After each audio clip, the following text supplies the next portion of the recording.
Alô, galerinha, tudo beleza? Meu nome é Manuel Tadeu, eu sou professor de Direito Constitucional e Legislação de Trânsito.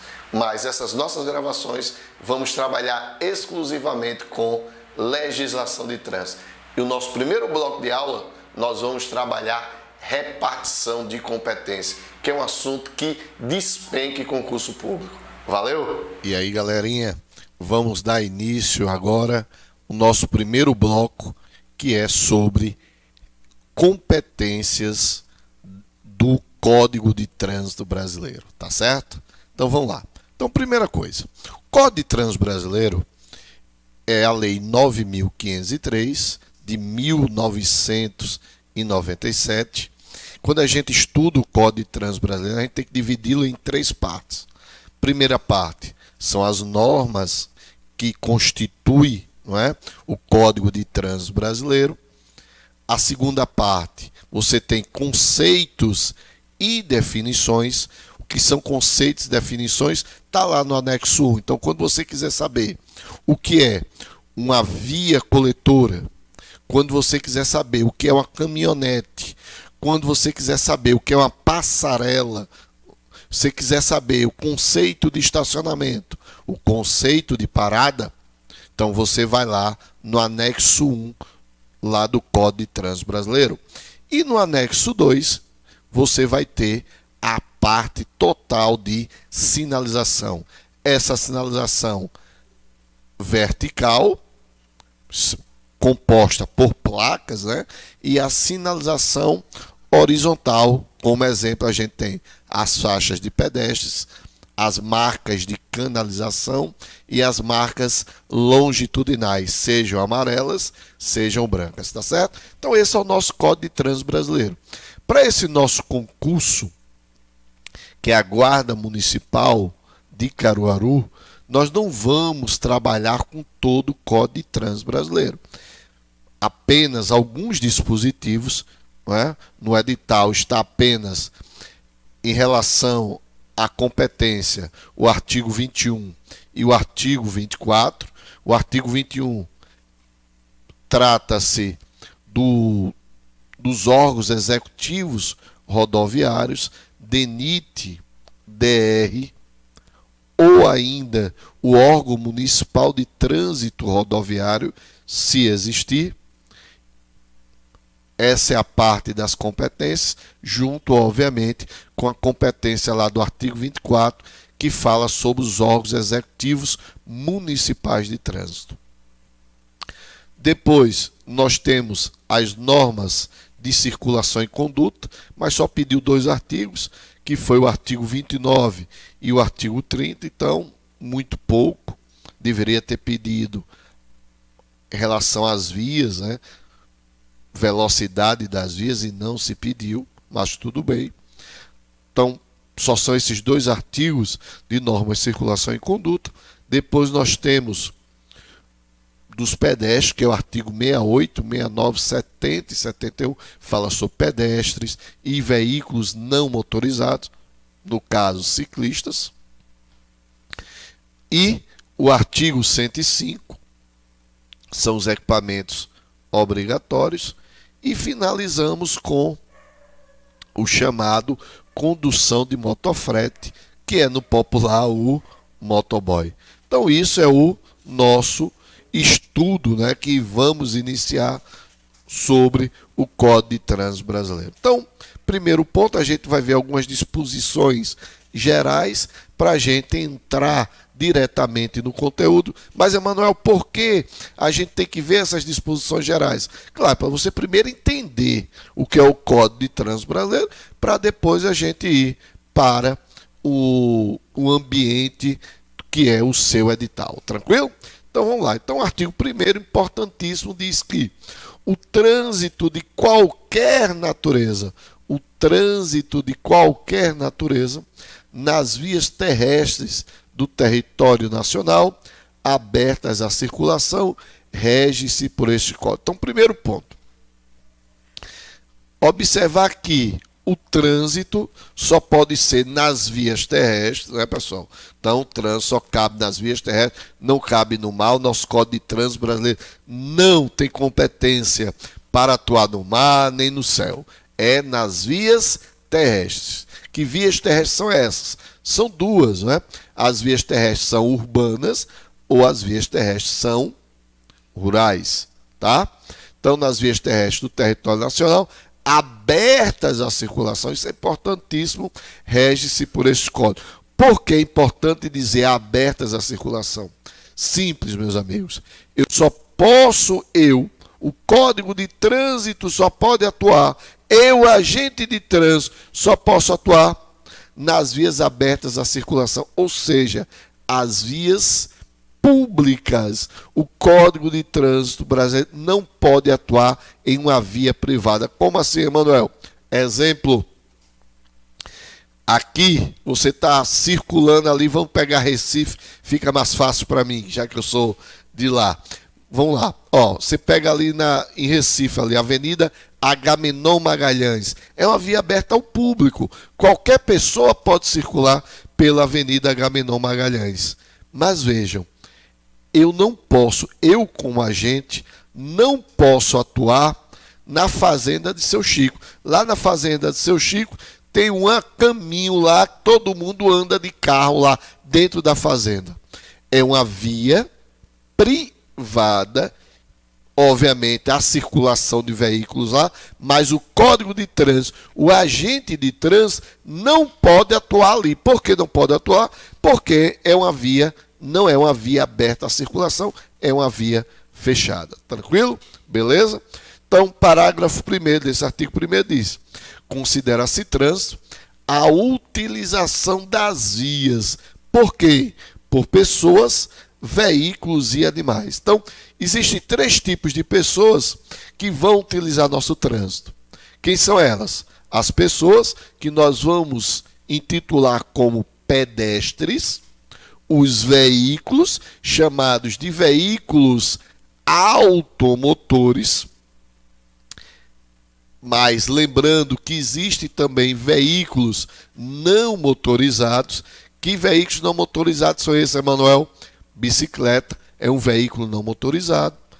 Também um veículo não motorizado, mas não deixa de ser veículo. O veículo de tração animal, carroças e charretes. Então vejam, você tem a utilização das vias por pessoas, que são os pedestres, veículos automotores, veículos motorizados e veículos não motorizados. Exemplo, bicicletas e veículos de tração animal, charretes e carroças. E além disso, os animais, não é? Nós vamos ter um capítulo que se fala como os animais devem circular nas vias. Tudo isso, pessoas, veículos e animais, devem estar isolados ou em grupos, conduzidos ou não, para fins de circulação, parada, estacionamento e operação de carga ou descarga. Isso é a visão que nós temos do nosso Código de Trânsito brasileiro. Bem, esse Código de Trânsito brasileiro, pessoal, ele é composto pelo chamado Sistema Nacional de Trânsito. O que é o Sistema Nacional de Trânsito? É onde estão presentes todos os órgãos de trânsito. Então, preste atenção numa coisa. Eu tenho, na verdade, 4 esferas: União, Estado, Distrito Federal e Município. Então, nesses entes todos, não é? Nessas entidades da União, dos Estados, do Distrito Federal e dos municípios, nós temos vários órgãos de trânsito que compõem esses entes daí. Então, mais ou menos é isso aqui que está na tela. Esse organograma que está aqui do Sistema Nacional de Trânsito. Então, vejam, eu tenho na esfera federal, estadual, que você divide Estado e Distrito Federal, e o município, tá? Então, ele é dividido da seguinte forma. Você tem órgãos normativos e consultivos, órgãos executivos, agentes de fiscalização e órgãos julgadores. Presta atenção.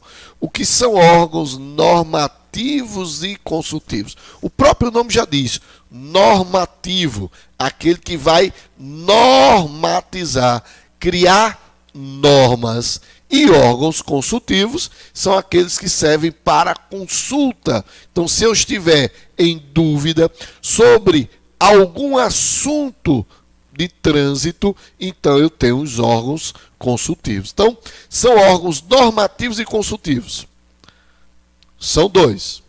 O CONTRAN, chamamos de Conselho Nacional de Trânsito, que é o órgão normativo e consultivo de âmbito nacional. É ele, por exemplo, que vai determinar, que vai normatizar através das chamadas resoluções, tá? E no âmbito estadual e do Distrito Federal, você tem o quê? Você tem o Conselho Estadual de Trânsito nos estados e o CONTRANDIF, que é o Conselho de Trânsito do Distrito Federal. Tá certo? Bem, órgãos executivos são aqueles órgãos mais que servem como órgãos administrativos, né? Então nós temos o DENATRAN, que é o órgão executivo máximo do Sistema Nacional de Trânsito. O DENATRAN é o órgão executivo máximo, né, do Sistema Nacional de Trânsito. No âmbito estadual, você tem o DETRAN, e nos interiores, que muitas pessoas já ouviram aí falar, né? Já ouviram ouvir dizer, nós temos as CIRETRANs, tá? E ainda no âmbito urbano, você tem os órgãos municipais de trânsito. Então, naqueles municípios onde o trânsito é municipalizado, porque infelizmente não são todos os municípios em que o trânsito é municipalizado, naqueles municípios onde o trânsito é municipalizado, você tem os órgãos municipais de trânsito. Órgãos executivos rodoviários, ou seja, é aqueles que vão exercer uma competência nas chamadas vias rurais, nas chamadas rodovias, sejam elas federais, sejam elas estaduais, sejam elas municipais. Então você tem no âmbito federal o DENIT, né, Departamento Nacional de Infraestrutura Terrestre, é aquele que vai ficar responsável pelas rodovias federais, pelas famosas BRs. No âmbito estadual, você tem o DR, as rodovias estaduais, exemplo, PE15, PE01, PE22, tá? São exemplos aí de rodovias estaduais. E se essa rodovia for municipalizada, aí você tem o órgão municipal de trânsito rodoviário, tá? Agentes de fiscalização, polícia rodoviária, a PM, aí você tem 2 batalhões, você tem o BPTran, Batalhão de Polícia de Trânsito, para atender nas vias urbanas, e o BPRV, batalhão para você fiscalizar as rodovias federais, tá certo? E lembrando que o DETRAN e o DR também têm agentes de fiscalização. Então, além de ser órgão executivo, o DETRAN e o DR também são agentes de fiscalização, tá certo? E no município, você também tem, obviamente, além dele ser um órgão executivo, ele tem agentes de fiscalização, os chamados guardas municipais de trânsito, tá? E finalizando, cada órgão desse, DETRAN, CONTRAN, CETRAN, deve ter um órgão julgador, chamada Junta Administrativa de Recursos de Infração. Então, lembrando uma coisa, preste atenção. todo órgão que fiscaliza e aplica a multa obrigatoriamente vai ter um AJARE, Junta Administrativa de Recursos de Infração. Tranquilo? Então, basicamente, isso aí é o nosso organograma do nosso Sistema Nacional de Trânsito. O que nós vamos fazer agora? Terminamos esse bloco de repartição de competência. O próximo bloco, vamos trabalhar normas de circulação e conduta, tá certo? Até mais!